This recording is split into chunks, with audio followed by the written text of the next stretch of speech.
Phil Mickelson hasn't said a single word, not on a podcast, not in a press conference, just a few careful lines from his lawyer, crafted to say nothing at all.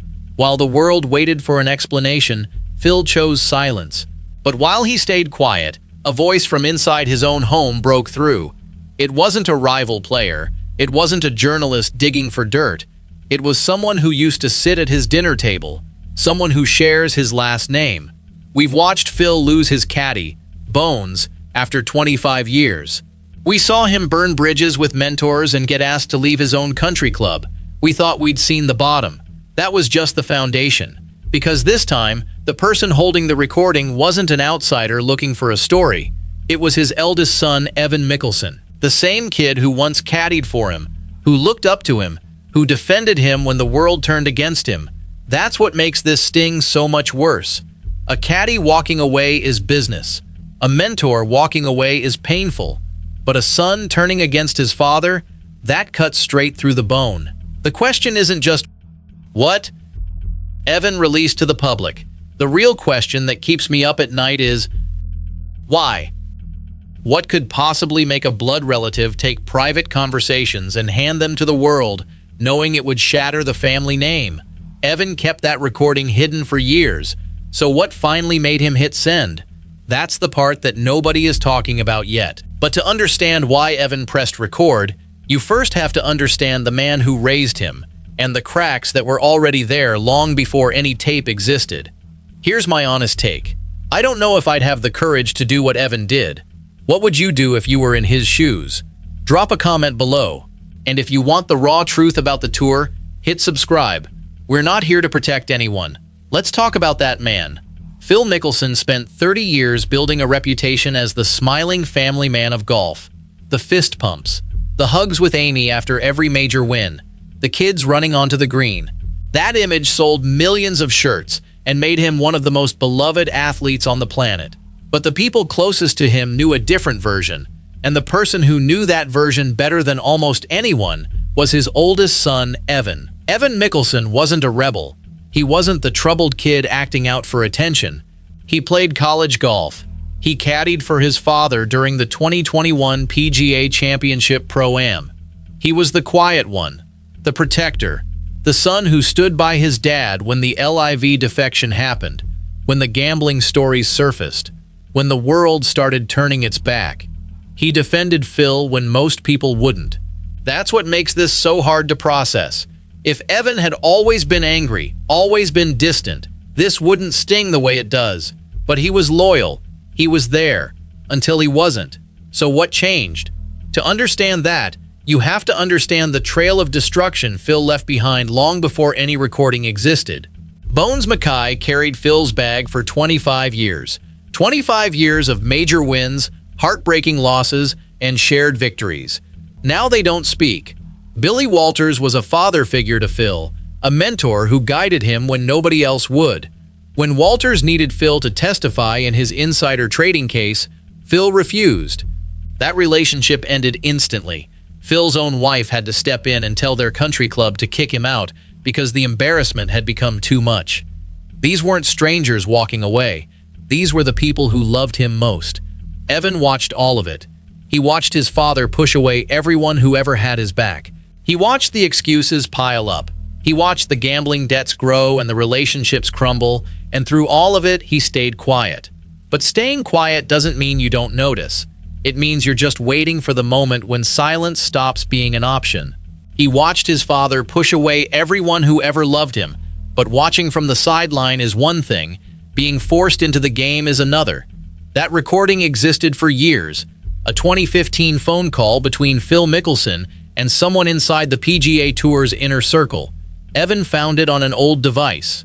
He listened to it, then he listened again, and then he sat on it for years, wondering if he should ever let anyone hear what his father really sounded like when the cameras were off. Here's what was on that tape. Phil's voice is different, not the charming, easygoing Phil you see in interviews. This voice is desperate, nervous, almost pleading. He's admitting to a tour insider that his gambling debts are getting out of control. Not just a few $1,000s. We're talking about amounts that would make most people's heads spin. And then comes the part that stops you cold. Phil explains that the family health excuse he used to skip tournaments wasn't really about health at all.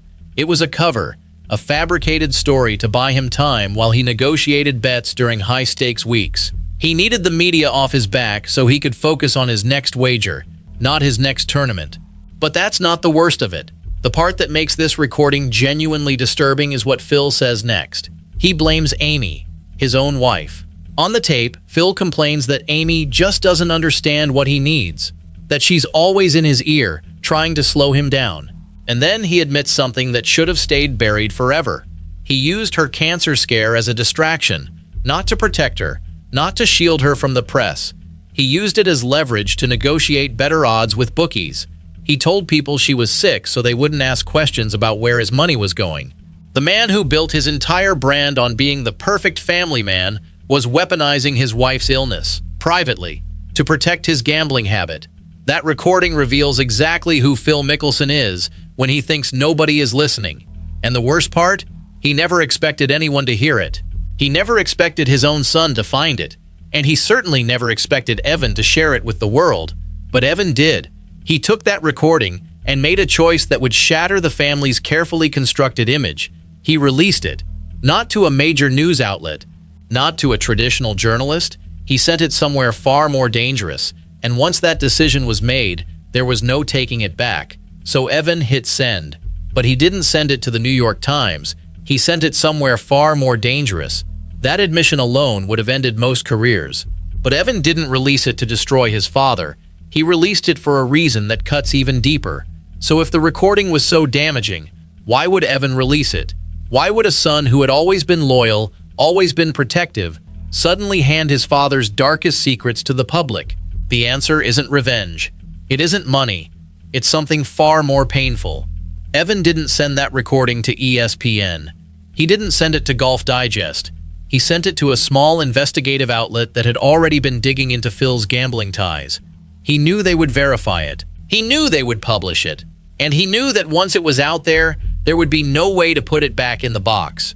Here's where the real story begins. On that 2015 recording, Phil didn't just admit to using Amy's health as a distraction. He admitted something far worse. He admitted that he had gambled away money that was supposed to go toward her ongoing medical treatments, not lost it in a bad investment, not borrowed it and planned to pay it back. He gambled it away, on sports bets, while his wife was fighting for her health. And when Amy found out, when she confronted him privately, Phil threatened to leave the family if she ever spoke about it publicly. That's the moment Evan's world broke. He found the recording months later, hidden on an old phone. He listened to his father's voice, desperate and manipulative, admitting everything. And he realized that the man he had defended his entire life wasn't just flawed.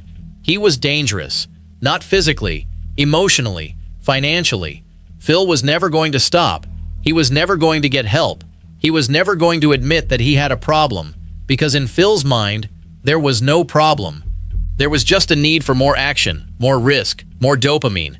Evan didn't release that recording to destroy his father's career. He released it to save his mother. He knew that public exposure was the only thing that could force Phil into a corner, the only thing that could make him finally confront what he had become. It wasn't about revenge. It was about intervention. A desperate, heartbreaking attempt to pull his father back from the cliff before it was too late. That's the part that gets me. Phil has already lost his caddy, his mentor, his reputation, his country clubs. He has watched everyone walk away. And now his own son has chosen to expose him, not out of hatred, but out of love. A twisted, painful kind of love that says, I'd rather see you humiliated than see you destroy yourself. You're about to hear the real reason Evan chose that moment to pull the trigger, and it has nothing to do with money or fame. Evan had one chance to make this count, and he chose the one place Phil could never control. The recording went viral in hours, and the silence that followed from Phil's camp told you everything the words didn't. Where did Evan send it? Not to a major newsroom, not to a journalist he knew would protect the story. He created an anonymous account on X. He uploaded a 90-second clip from that recording, and he tagged one name, a small golf podcast that had already been investigating Phil's gambling ties. That podcast had built its reputation on asking questions the mainstream media wouldn't touch. They verified the clip. They confirmed the voice, and then they dropped it. Within hours, the clip was everywhere. Mainstream outlets couldn't ignore it anymore. Golf Channel started covering it. ESPN picked it up. The New York Times ran a story. What had started as a whisper from an anonymous account became a global headline. And that's when the real panic started. Because that recording didn't just expose Phil Mickelson, it exposed the PGA Tour. On that tape, a tour executive can be heard telling Phil, "We'll handle the press. Just keep playing." Those words changed everything. They proved that the tour knew about Phil's addiction. They knew about the cover-ups, they knew about the fabricated health excuses, and they helped him hide it all to protect their ratings. They protected the brand instead of protecting the players. They enabled a man's self-destruction because it was good for business. The fallout was immediate. Sponsors started freezing their deals. Callaway went quiet. Workday pulled back. The companies that had once been proud to associate with Phil Mickelson suddenly wanted nothing to do with him. Live Golf, the league that had welcomed him with open arms, started distancing itself. They issued careful statements about personal matters while quietly removing his face from promotional materials. The tour, caught red-handed, scrambled to contain the damage. They released vague statements about reviewing internal protocols, but everyone knew what was really happening. They were in damage control mode. Through all of it, the loudest voice in the room stayed completely silent. The sponsors packed up quietly, but the loudest voice in the room, Phil himself, stayed completely silent. That silence lasted for weeks, until one night, a single statement from his lawyer confirmed what everyone feared. That statement arrived late on a Tuesday night. Phil's attorney released a few carefully chosen words. "This is a private family matter. Mr. Mickelson asks for privacy during this difficult time." Read it again. No denial, no apology to Evan, no explanation. Just silence wrapped in legal language. The same silence Phil had used for months. The same silence that had protected him while everyone else did the talking. But here's what that silence really meant. Phil was shocked. Not shocked that the recording existed. He knew it existed. He remembered that phone call. He remembered what he said. What truly devastated him was the realization that his own son had kept that recording for years, that his own blood had been sitting on a weapon that could destroy him. And then, when the time was right, Evan used it. Not for money, not for fame, but to protect his mother, to force Phil to confront what he had become. That's the cruelty of it. Phil lied to everyone for decades. He lied to the media. He lied to the tour. He lied to his fans. And now he's devastated because his family lied to him by keeping that recording hidden. The liar finally understands what it feels like to be betrayed. Look at who's left in Phil's life. Bones walked away after 25 years. Walters turned his back after Phil refused to help him. Ashley Perez stepped forward and shattered his public image. And now Evan, his own son, has chosen to expose the truth. Everyone who ever loved Phil Mickelson is gone. He's standing in the middle of everything he built, and there's nobody left to catch him. So where does that leave us? The fans who cheered him on for 3 decades? That's the question that's been eating at me since this story broke. Do we separate the golfer from the man? Do we remember the fist pumps, the major wins, the impossible shots? Or do we accept that the man who hit those shots was also the man who weaponized his wife's illness and gambled away her treatment money? Here's what we know now. We know who leaked it. Evan Mickelson, the loyal son who finally snapped. We know which conversation. That 2015 phone call where Phil admitted everything to a tour insider. We know why Evan did it, to protect his mother and force his father to confront his addiction. And we know how. An anonymous post that exploded into a global scandal. I've defended Phil for decades, but his own son couldn't defend him anymore. What would you have done in Evan's place? The truth is, there are no easy answers here. Phil Mickelson gave us decades of unforgettable moments, but he also gave his family decades of pain. And when his own son chose to expose that pain to the world, it wasn't an act of hatred. It was an act of desperate love. The kind of love that hurts. The kind of love that forces you to look in the mirror and finally see who you've become. If you want the unfiltered truth about this sport, you're in the right place. Hit subscribe. We'll unpack the fallout together.